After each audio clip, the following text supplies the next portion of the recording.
नमस्कार किसान भाइयों, मैं डॉक्टर राधाकृष्ण। आज हम एक ऐसे टॉपिक पे बात करेंगे जी। हमारे किसान मित्र रासायनिक खादों से मुक्त खेती करना चाहते हैं, क्योंकि उसके लिए बहुत जरूरी है कि हम अपने अपने घरों में गाय का पालन करें। कि बिना गाय के गोबर के, गौमूत्र के, रासायनिक खादों के बिना खेती करना बहुत मुश्किल है। क्योंकि गाय का गोबर, गौमूत्र मिट्टी के लिए अमृत स्वरूप है। बिना गाय के गोबर, गौमूत्र के हमारी मिट्टी की जो फर्टिलिटी है, हमारी मिट्टी का जो उपजाऊपन है, वो सामान्य स्तर पर नहीं आ सकता। तो हम बात करेंगे कि गाय के संवर्धन, गाय को हम कैसे पालन करें। बहुत सारे मित्र हैं गौपालन में लगे हुए हैं, लेकिन कामयाब नहीं हो पा रहे। बहुत सारे मित्र हैं गौपालन के साथ गौ संरक्षण में लगे हुए हैं। गाय की सुरक्षा हो, जो गौ हत्या का जो कारोबार हजारों सालों से चल रहा है वो रुके। उसके लिए भी हमारे बहुत सारे गौपालक हैं, अपनी जान को लगाने पे भी लगे हुए हैं, लेकिन गौ गौ हत्या का कार्य भी नहीं रुक रहा है। और उसके साथ में गौ संवर्धन का, गाय की नस्ल सुधरे, गाय का उपयोगिता बढ़े। क्योंकि बिना गाय की उपयोगिता के कोई भी मित्र गाय को अपने घर रखने को तैयार नहीं है। एक समय था जब हमारे घरों में कई कई गायें रहती थी। एक समय तो ऐसा भी था, जैसा कि उल्लेख है, कि हजारों हजारों गाय हमारे जो गांवों के वृद्ध लोग होते थे, संपन्न लोग होते थे, रखते थे। लोग गाय दान करते थे। विवाह के समय बेटी को दान, गाय के रूप में दान दिया जाता था। लेकिन अब ये परंपरा टूट गई है, क्योंकि अब गाय हमारे ऊपर बनने लगी है। तो गाय की उपयोगिता बढ़ेगी तो हम रखना शुरू करेंगे, तभी गौ हत्या का कार्य रुकेगा, अन्यथा बदस्तूर जारी रहेगा। और आज तो स्थिति ये बन गई है कि गाय विलुप्ति के कगार पर पहुंच गई है। गाय की संख्या इतनी घट गई है।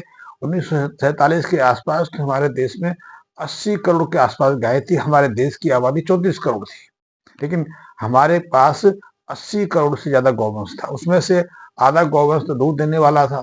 उसमें करीब करीब 18 करोड़ से ज्यादा तो बैलों की जोड़ियां थी।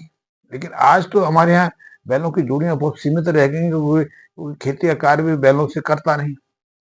कुछ किसान हैं जो अपने घर पे गाय की जो बैल का जोड़ी रखते हैं, उसके माध्यम से खेतों में जुताई करते हैं। तो गाय को हम कैसे उपयोगी बनाएं, वो महत्वपूर्ण है। गाय को हम कैसे रखना, गाय हमारे ऊपर कैसे बोझ ना बने, कि गाय को हम कैसे सहजता से रख सकें, और गाय हम की उपयोगिता हमारे लिए बढ़ सके, तभी हमारे लिए तीनों काम सहज समय हो पाएंगे। पहला, प्राकृतिक खेती, बिना रासायनिक खेती। दूसरा, गाय के माध्यम से गाय का संवर्धन भी हो पाएगा, गाय का पालन भी हो जाएगा, हमारे पर बोझ भी नहीं पड़ेगी। तो इसके लिए पहली 3 चीजें हैं जिन पे हमें ध्यान देना। पहली चीज ये है कि गाय की जो दूध देने की कैपेसिटी है, दूध देने की क्षमता है, वो बढ़े। गाय दूध कम देती है, इसलिए अब उसकी उपयोगिता नहीं समझते, इसलिए हम त्याग देते हैं। अंततः गाय का दूध हमारे स्वास्थ्य के लिए, हमारे शारीरिक वृद्धि के लिए, हमारे बच्चों के जीवन के पूरे स्वास्थ्य के लिए बहुत महत्वपूर्ण है।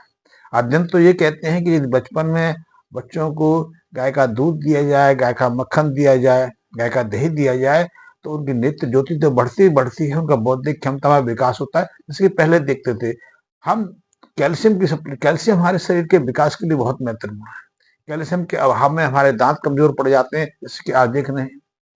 आज हमारे समाज में 80% लोग दांतों से संबंधित समस्याओं से ग्रसित हैं।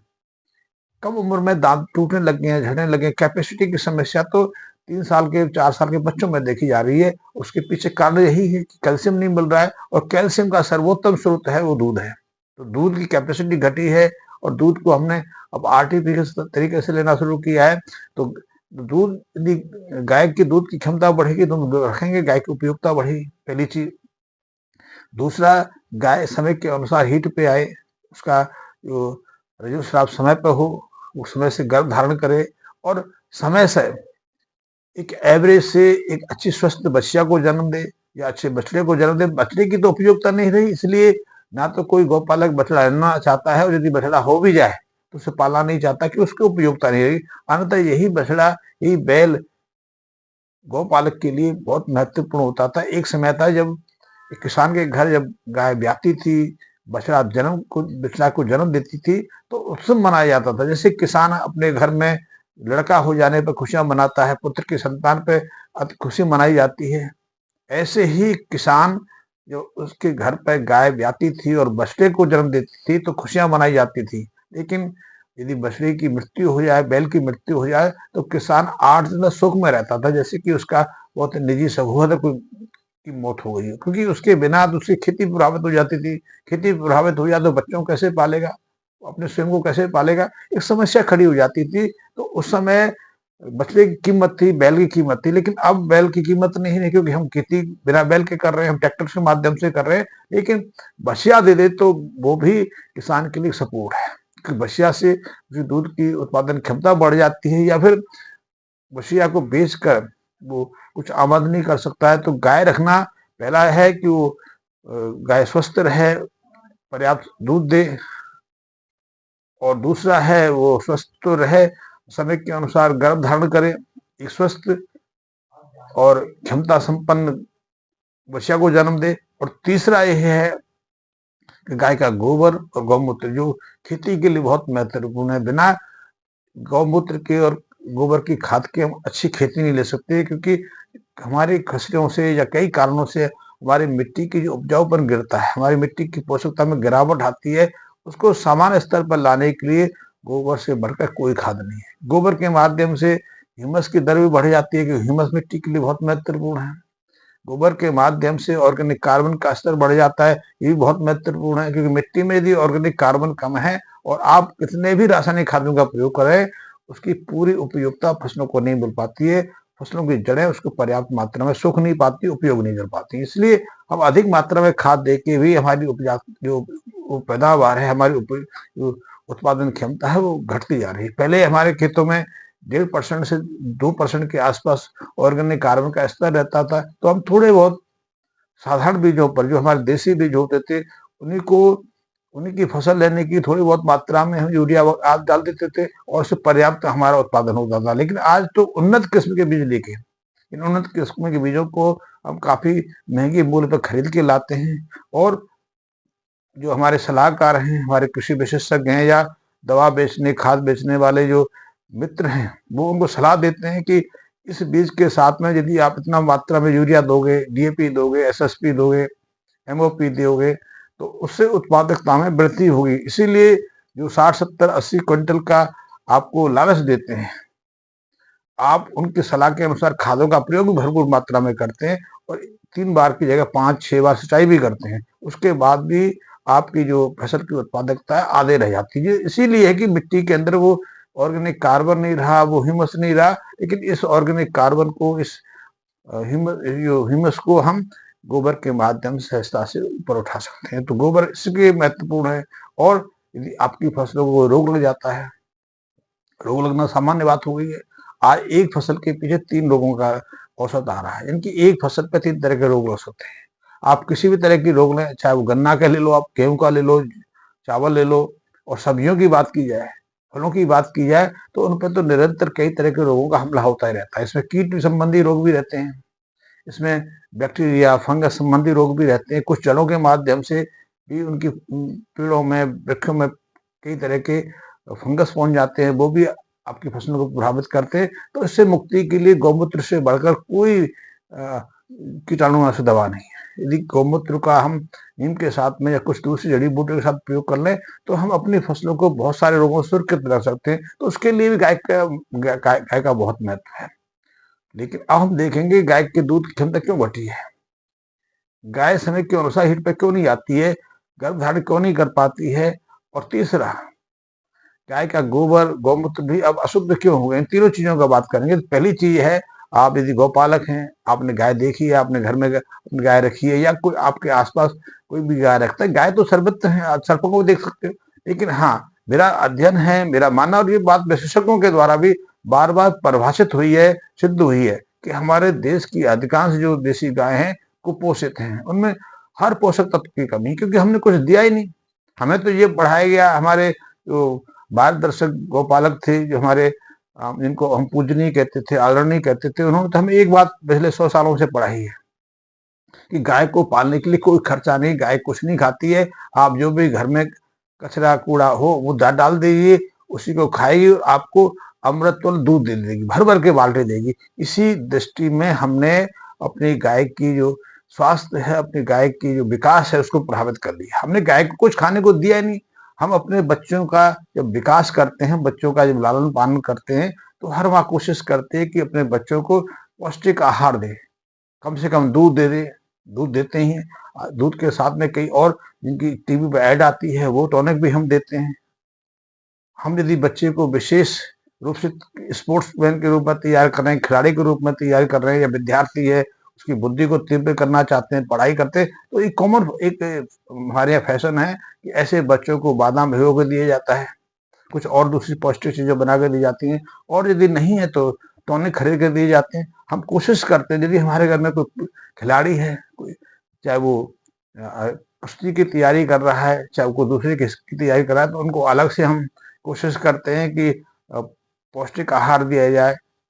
कई तरह की देसी घी तो आम है, देसी घी कद्दू बना के जड़ी और जो ड्राई फ्रूट्स है उनके मिक्स करके, ये आम चीज है, मैं कोई विशेष नहीं कह रहा, तो हम उसको विशेष तैयारी करा रहे हैं उनके लिए, तो उतना तैयार। और हम गाय को जो पूरे परिवार को पालेगी, खेती में मदद करेगी, हमारी आमदनी बढ़ाएगी, क्योंकि गाय को भी धन का स्रोत माना गया है, उसके लिए इतनी उपेक्षा कि वो कुछ नहीं खाती है, कुछ भी कचरा हो, ऐसा कचरा जो काम का है नहीं। तो यदि हम गाय को सबसे, यदि हमने गाय का पालन करना है, गाय से कुछ लाभ उठाना है, और स्वास्थ्य में, खेती में हमने इससे भरपूर लाभ उठाना है, तो सबसे पहले गाय के स्वास्थ्य को सुधारना जरूरी है। गाय के कुपोषण को खत्म करना जरूरी है। जब तक गाय का कुपोषण खत्म नहीं होगा, उसके अंदर पोषक तत्वों की पूर्ति नहीं होगी, तब तक ना तो उसका विकास होगा, ना उसके दूध की मात्रा बढ़ेगी, ना वो समय के अनुसार गर्भवती होगी, ना हीट पे आएगी। ये आम सब, और यदि हीट पे आ गई तो गर्भपात हो जाएगा, वो खुद कई तरह के रोगों से त्रस्त हो जाएगी। तो गाय को स्वस्थ रखना है तो उसके कुपोषण का दूर करना है। और आज कुपोषण पे कोई ज्ञान नहीं देता।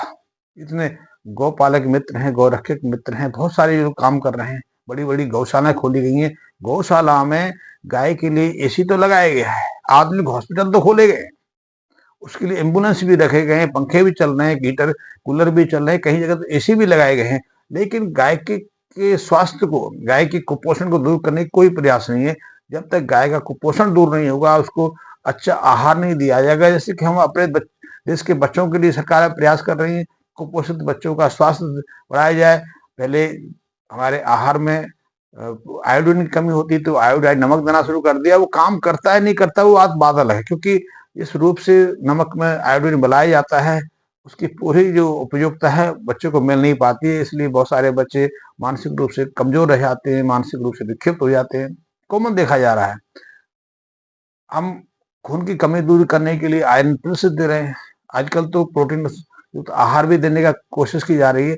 लेकिन उन बच्चों में पोषक तत्वों की कमी क्यों आई? क्योंकि उसको पोषक आहार नहीं मिला। पोषक आहार यही नहीं मिला कि बच्चों को गाय का भरपूर मात्रा में दूध नहीं मिला, और जो हम अनाज दिया, वो अनाज के अंदर भी पोषक तत्वों की कमी हो गई। अब हम बात करें गाय पालने की बात, तो गाय को हम कुछ देना नहीं पसंद करते। सूखा चारा मिल जाता है, भूसा मिल जाता है, उसी को थोड़ी बहुत मात्रा में दे के हम तृप्ति कर लेते हैं। लेकिन यदि हम गाय को सही आहार दें, सही जो उसको पोषक तत्वों से युक्त भोजन है, वो आहार है, वो दें, तब उसका कुपोषण दूर होगा। तो मेरा कहने का अर्थ यह है कि आप एक प्रयास करके देखिए, प्रयोग करके देखिए। आप कहीं से कोई बच्चा ले आइए, कोई गाय ले आइए, कोई भी आप कहीं से भी ले आओ, आप उसको 6 महीने पर्याप्त जो संतुलित आहार है जिसमें सब पोषक तत्व दे के देखिए, उसके स्वास्थ्य बदलाव आ जाएगा। यदि वो ऋतुस्राव से समय पर नहीं आता है तो उसको हीट पे भी आने लग जाएगी, हीट पे आएगी। आप गर्भवती करा के देखिए, गर्भवती के लिए भी आज कई तकनीक, उसमें भी बहुत सारे गौपालक मित्र मेरी बात का विरोध करते हैं, क्योंकि आज हमारे पास अच्छे जो नंदी है वो नहीं है। हम रखते तो अच्छी गाय, हम अच्छी गाय, महंगी गाय ले आते हैं, लेकिन हमारे पास उसकी उस नस्ल का कोई अच्छा नंदी नहीं है, तो हम किससे क्रॉस कराएंगे?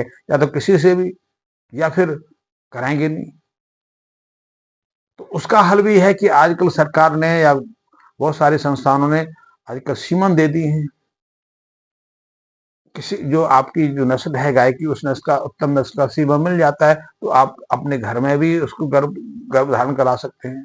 कुछ ज्यादा समझदार नहीं, आजकल जो आर्टिफिशियल इंसीमिनेशन हो रहा है उससे सहजता समझा जा सकता है। तो किसी भी उत्तम नस्ल के, उत्तम जो नंदी है उसके वीर से आप अपनी गाय को गर्भवती करा सकते हैं। लेकिन उससे पहले आप उसका स्वास्थ्य सुधारें, उसके कुपोषण को दूर करें। और ऐसे में यदि आपकी गाय गर्भ धारण कर लेती है तो निश्चित रूप से वो उत्तम किस्म की बछिया को जन्म देगी, जिसकी दूध देने की क्षमता माँ की तुलना में 4 गुना ज्यादा होगी। यदि माँ आधा किलो दूध देती है तो अधिकांश देसी गाय का आधा पौना किलो के आसपास एवरेज है। लेकिन यदि जिस तकनीक को मैं बता रहा हूँ, आप गाय को अच्छा पौष्टिक आहार दीजिए।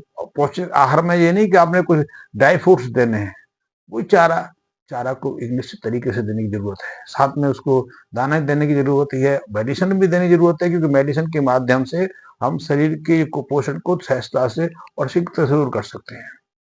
उसको उसको चरण चारण के लिए जंगल जाने की आवश्यकता है, क्योंकि उसका भी बहुत महत्व है।